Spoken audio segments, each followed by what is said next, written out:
Hi, I'm Will. I work at Applied Engineering at NVIDIA, and I'm going to be showing a demonstration using MAXIMUS technology. MAXIMUS is a technology that lets us use the Tesla card for simulation and compute, and use the Quadro card for rendering. In this example, I'll be showing fluid dynamics, which allows Maya users to achieve new levels of interactivity. So traditionally in Maya, you would work with N particles. So here's an example of pouring N particles over some collision objects, which are just spheres. And you can see that the system has now become severely compromised by all these particles. And when I say all these particles, I'm referring to a particle count of 8,000. So if we switch that over to NVIDIA accelerated particles, this is using the CUDA programming environment, we can pour close to 200,000 particles without any loss in interactivity over the same spheres. And you can see the system is running completely fluidly. It's hardly affected by the amount of particles that we're pouring out. So what does this mean?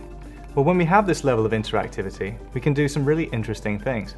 So here's a scene where I'm going to be pouring fluid into this box. Because the Quadro processor isn't having to do any simulation, it can be used to render the fluid really nicely here. So we've got some transparency, you can see it's refracting the wireframe underneath. We're pouring it into a box that's sloshing about, all in real time, and we can still interact with it.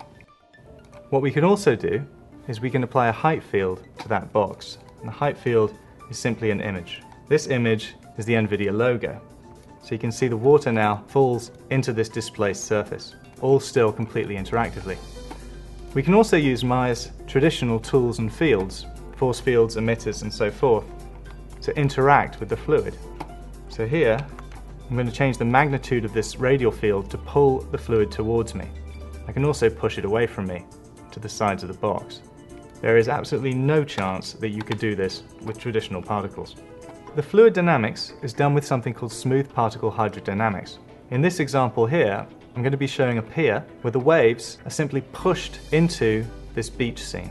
You can see the water correctly colliding with the piers, draining back past the piers to create interesting shapes on the sand.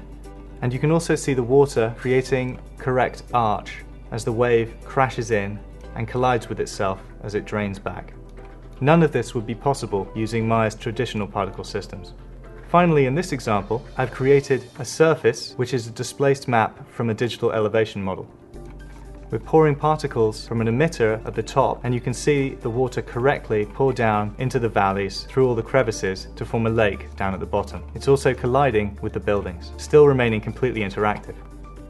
As well as rendering it as a fluid, we can also render it with more diagnostic means. This shows the color as we're emitting from a textured surface. We can show the velocity, or we could show the pressure.